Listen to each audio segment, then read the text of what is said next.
देखिए हम लोग की मैथ में एक टॉपिक है जिसको बोलते हैं अलजेब्रा, हिंदी बोलते हैं बीज गणित, ठीक है ना। क्योंकि सबसे बड़ा टॉपिक है, लगभग सही जोड़ी खाली स्थान में सब मिला लेना तो कम से कम 22 से 25 नंबर का आता है इस टॉपिक से, ठीक है। तो टॉपिक के अंदर क्या क्या ऐसी चीजें हैं जिसको हमको पता होना चाहिए, अगर वो सारी चीजें पता नहीं होगी तो हमसे क्वेश्चन बनेंगे ही नहीं, ठीक है ना। तो एक एक करके लिख लेते हैं। उनमें से एक है वेरिएबल्स के बारे में पता होना चाहिए कि क्या होता है वेरिएबल्स, ठीक है। दूसरा नॉन वेरिएबल, जो वेरिएबल नहीं है वो क्या कहलाएगा, नॉन वेरिएबल्स। तीसरा एक्सप्रेशन, एक्सप्रेशन पता होना चाहिए कि इसके अंदर कैसे कैसे एक्सप्रेशन होते हैं, ठीक है ना। और चौथा नंबर पे इक्वेशन के बारे में पता होना चाहिए, क्योंकि पूरे चैप्टर में सबसे ज्यादा इक्वेशन के बारे में ही है, ठीक है। तो ये चार चीजें हम लोग को पता होना चाहिए। इसको बोलते हैं चर, इसको बोलते हैं अचर, और इसको बोलते हैं व्यंजक एक्सप्रेशन, और ये है समीकरण। और बहुत सारे ऐसे क्वेश्चन मिलेंगे जिसका समीकरण हल कीजिए, समीकरण बनाइए, ये कीजिए, समीकरण का हर जगह नाम लिखिए। तो मेन ये चार चीजों के बारे में हमको अच्छे से पता होना चाहिए। पहले बात कर लेते हैं चर की, ठीक है ना। तो चर को हम लोग ना अक्षर संख्या के नाम से जानते हैं। तो चर को हम लोग क्या कहते हैं, अक्षर संख्या, यानी कि ये अक्षर होते हैं एक्स वाई जेड। तो पूरे इस चैप्टर के अंदर यही सब भरा हुआ है, ठीक है। ये एक अज्ञात संख्या होती है। जैसे कोई बोलेगा कि एक्स बच्चा, मतलब कितना, 2 4 कुछ बताओ, एक्स क्या होता है। तो एक्स क्या होता है, अज्ञात संख्या होता है, यानी एक्स की जगह पे कुछ भी नंबर आ सकते हैं, 10 भी हो सकते हैं, 15 भी हो सकते हैं, 20 भी हो सकते हैं, 25 भी हो सकते हैं, है ना। यानी कोई भी संख्या ग्रहण कर सकता है ये चर संख्या, ठीक। और अचर संख्या क्या होते हैं, जो कंफर्म हो, जैसे कि 2 4 6, ये क्या हो जाएंगे, नॉन वेरिएबल या अचर, ठीक है ना। तो हम लोग क्या करते हैं ना, बीज गणित के अंदर ना दोनों चीजें मिक्स होता है, जैसे 2x प्लस 5y माइनस 6, है कि नहीं। ध्यान से देखिए तो ये अचर है, ये चर है, अचर है, चर है, यानी दोनों का क्या रहता है, मिक्सचर रहता है, मिक्स रहते हैं दोनों। अब हम लोग बात कर लेते हैं, ये देख लिए, ये देख लिए। अब एक्सप्रेशन के बारे में देख लेते हैं कि ये क्या होता है एक्सप्रेशन। तो जैसे गणित में अगर देखा जाए, अंक गणित में अगर देखा जाए तो 2 प्लस 4 प्लस 6 माइनस 3। अब ये क्या है, एक्सप्रेशन है, इसी को हम लोग क्या कहते हैं, एक्सप्रेशन। मान लीजिए इनको अगर हल किया जाए, सॉल्व किया जाए तो कितना आएगा, 5 2 7, 7 में 6 जोड़ देंगे तो हो जाएगा 13, और 13 में 3 कम कर देंगे तो कितना आ जाएगा 10। यानी ये 10 है, लेकिन एक्सप्रेशन इसका अलग है। एक्सप्रेशन मीन्स की हाव हाव, ठीक है ना। जैसे फेस से होता है ना एक्सप्रेशन, फेस को देख के पता चल जाता है गुस्सा में है कि परेशान है कि खुश है, पता चल जाता है ना। तो वैसे ही ये एक एक्सप्रेशन है, और इसको सॉल्व करने आ रहा है तो पता चल जाता है ये तो 10 है, ठीक है। तो बीज गणित में कैसे होते हैं एक्सप्रेशन, x प्लस 3, ये हो गया x माइनस 4, ये क्या है एक्सप्रेशन, ये प्लस के एक्सप्रेशन है, ये माइनस के हैं। और गुणा का कैसे होता है, x गुणित 3, इसको गुणा का कैसे हम लोग मिला के लिख देते, 3x कर देते, चर को पहले लिख देते, अचर को पहले लिख देते, फिर बाद में चर को लिखते। तो ऐसे साथ में जब जब भी दिखे नंबर तो उसे हम लोग क्या कहते हैं कि ये दोनों क्या है आपस में गुणा में, ठीक है ना। और भाग में होगा तो कैसे होगा, बटे में होगा, ठीक है ना। जैसे x बटा 5, तो ये भाग में, ठीक है ना। तो ये प्लस में, ये माइनस में, ये गुणा में, और ये भाग में। तो ये इतने सारे इसके ऐसे एक्सप्रेशन होते हैं, ठीक है। अब एक्सप्रेशन भी देख लिए, ठीक है ना। अब बच गया है क्या, इक्वेशन। इक्वेशन मतलब क्या होता है, आप लोग को थोड़ा मोड़ा कुछ अंदाजा हो तो बताइए। इक्वेशन मीन्स तराजू, ठीक है, तराजू। इक्वेशन मीन्स होता है तराजू। जैसे एक डंडा वाला रहता था, यहाँ पकड़ के तोलते थे, ये ऊपर ये नीचे होता था।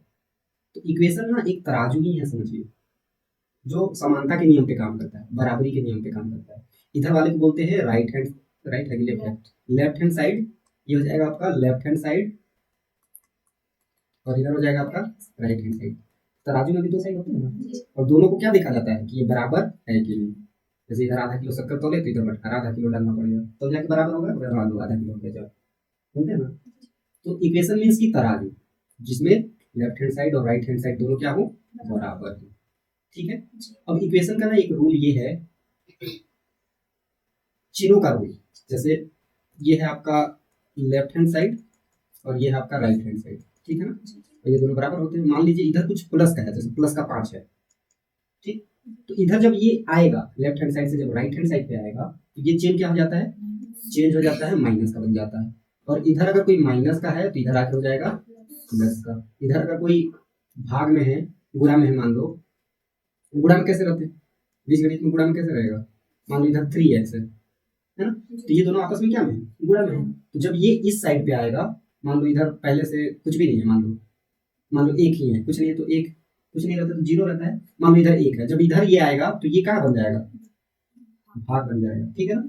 यानी कहने का मतलब है इधर कोई अगर गुणा में है तो इधर आके वो बन जाता है भाग में, और इधर अगर कोई भाग में है तो इधर आके हो जाएगा गुणा में, ठीक है ना।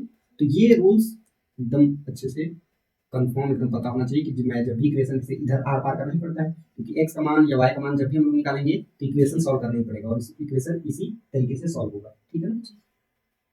तो ये हम लोग जो बेसिक्स जितने हैं इस चैप्टर के अंदर में वो सारे देख लिए हैं, वेरिएबल्स के बारे में, नॉन वेरिएबल क्या होता है, एक्सप्रेशन कैसे कैसे होते हैं, ठीक है ना। तो जैसे आप कोई भी एक देख लेंगे एक्सप्रेशन, मान लीजिए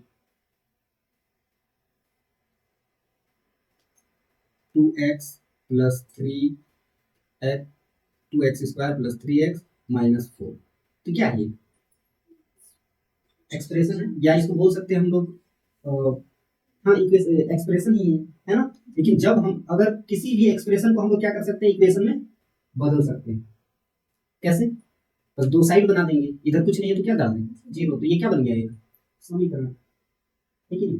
तो कोई भी चीज को हम लोग समीकरण बना सकते हैं, जैसे मान लीजिए अंक गणित में ही मान लीजिए 2 + 6 दिया है, और मान लीजिए x भी दिया है, ठीक है। अब बताइए ये एक एक्सप्रेशन है, ठीक है।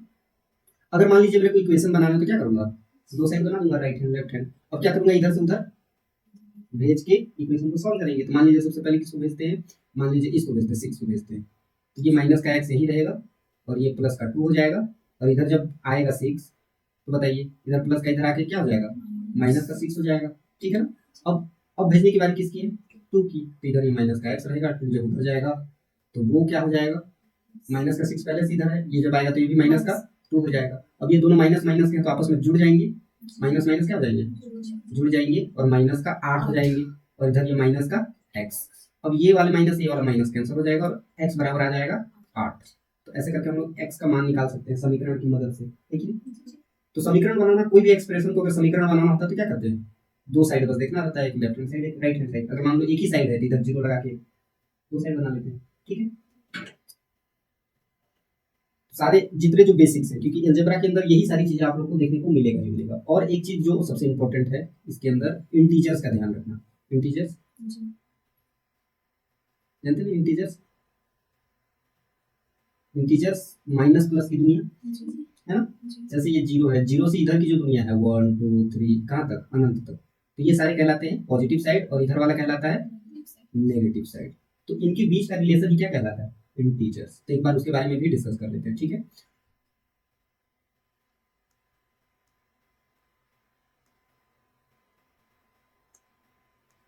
मान लीजिए हमारे कितने ऑपरेशन हैं, 4 ही हैं, प्लस माइनस गुणा और भाग, ठीक है ना। तो पहले प्लस माइनस का देख लेते हैं। मान लीजिए कि एक पॉजिटिव नंबर है, पॉजिटिव को ऐसे कोष्ठक के अंदर में लिख देता हूं, ठीक है ना, और एक है नेगेटिव नंबर, और इसका अगर प्लस मैं करूं, प्लस ऑपरेशन जोड़ूं, तो बताइए कि यहाँ क्या आएगा,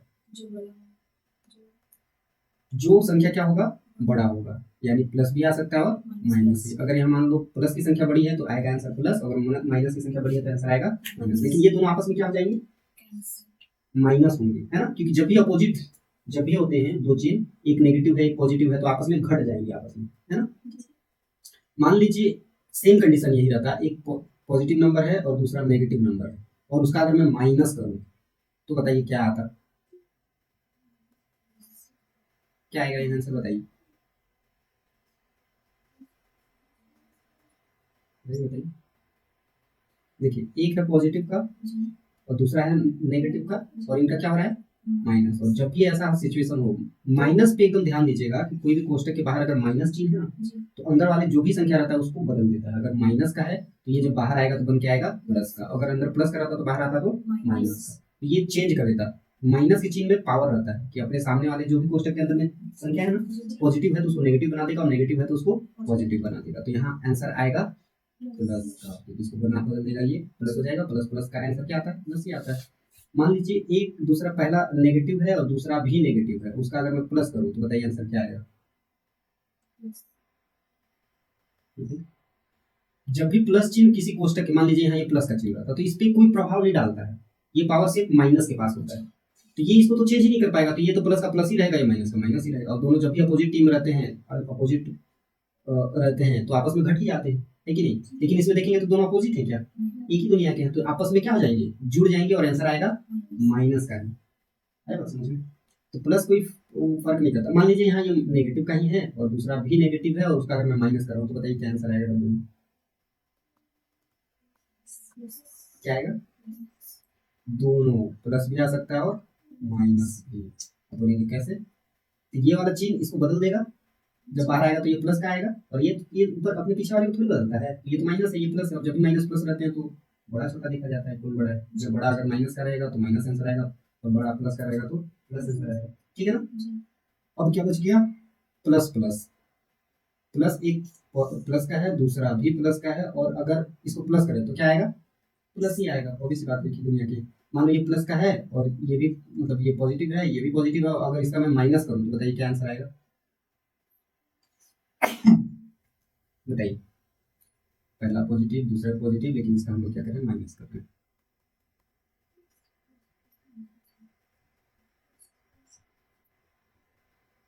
जब भी माइनस देखिए, इसको देखिए पॉजिटिव है इसको नेगेटिव बना देगा, ये पॉजिटिव पहले से है, जब भी पॉजिटिव नेगेटिव रहते हैं तो दोनों आंसर आता है, बड़ा छोटा देखते हैं। ठीक है ना? तो ये हो गया। अब गुणा भाग के केस में क्या होता है वो देख लेते हैं। गुणा भाग के केस में ये होता है कि पॉजिटिव है दूसरा भी पॉजिटिव है, और उसका अगर मैं गुणा करूँ तो बताइए आंसर क्या आएगा? प्लस ही आएगा। एक पॉजिटिव है दूसरा भी पॉजिटिव है, इसका अगर मैं भाग करूँ तो आंसर बताइए क्या आएगा? प्लस ही आएगा। ठीक है ना? एक संख्या पॉजिटिव है दूसरा संख्या नेगेटिव है, और इसका मैं अगर गुणा करूँ तो बताइए इसका आंसर क्या आएगा? इसका आंसर आएगा माइनस, क्योंकि जब भी नेगेटिव और पॉजिटिव का गुणा हो तो हमेशा आंसर आता है, हमेशा माइनस में आंसर आता है, नेगेटिव में आंसर आएगा। चाहे ये भाग भी करें तो भी आंसर क्या आएगा? माइनस में ही आएगा। ठीक है? अब एक नेगेटिव है दूसरा भी नेगेटिव है, और इसका मैं अगर गुणा करूँ तो बताइए आंसर क्या आएगा? बताइए क्या आंसर आएगा? मुझे इसका आंसर आएगा प्लस, हमेशा गुणा में दोनों अगर सेम सेम है, अगर प्लस प्लस भी है तो प्लस में आंसर आएगा, माइनस माइनस दोनों है तो भी आंसर आएगा प्लस में। और ये सेम कंडीशन भाग में भी है, इसके अंदर बस तीन ही कंडीशन है। अगर चिन्ह अलग अलग है तो माइनस हमेशा आएगा, हमेशा, गुणा हो या भाग हो। और अगर सेम सेम चिन्ह है और गुणा और भाग हो रहा है तो हमेशा आंसर आएगा प्लस, चाहे वो प्लस प्लस हो फिर भी, चाहे माइनस माइनस हो फिर भी। ठीक है? तो ये इंटीजर्स का ये पूरा खेल है। जब भी हम लोग क्वेश्चन बनाएंगे बीच में कभी इधर उधर ले जाना रहेगा, क्योंकि ऑपरेशन तो करना ही पड़ेंगे, जोड़ घटा गुणा भाग हर जगह करना पड़ेगा, तो हर जगह ये रूल्स को एकदम ध्यान में रख के और क्वेश्चन को सॉल्व करना होता है। अगर ये वाला रूल्स थोड़ा सा भी कहीं मिस्टेक हुआ तो आपके चिन्ह में गड़बड़ हो जाएगा, और जहाँ प्लस का आंसर आना चाहिए वहाँ आ सकता है माइनस का, जहाँ माइनस का आना चाहिए वहाँ प्लस का, पॉजिटिव का आ सकता है। और पॉजिटिव और नेगेटिव दोनों ही अलग अलग, सेम नंबर नहीं है, बस एक चिन्ह का खेल है। मान लीजिए 15 लिखा हुआ है और ये लिखा है माइनस का 15, ये दोनों सेम नंबर नहीं है।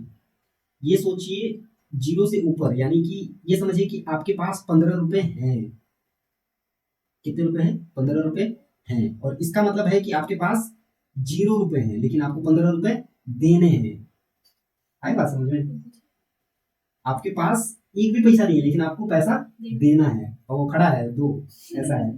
और इसमें क्या है कि आपके पास पैसे हैं, आपकी जेब में रखे हुए हैं 15 रुपए। तो इन दोनों में जमीन आसमान का फर्क है, और एक चीज अगर गड़बड़ हुआ तो सब कुछ गड़बड़ हो जाएगा। ठीक है? तो एलजेब्रा टॉपिक के अंदर जो जितने जो बेसिक्स हैं इनको हम लोगों ने समझ लिया है। ठीक है ना? और इनको नोट्स में बना के चलना है, क्योंकि एग्जाम में ये सब बातें भूलना नहीं चाहिए, क्योंकि सबसे ये क्या है? बेस है। ठीक है ना? इसी के आधार पे तो सारे क्वेश्चन हम लोग सॉल्व करने वाले हैं। तो इसी में अगर गड़बड़ रहेगा तो आगे सारे जितने भी जो क्वेश्चन हैं वो सही सही नहीं बन पाएंगे। जितना ज्यादा नींव मजबूत रहे उतना ऊपर बिल्डिंग बनाया जा सकता है।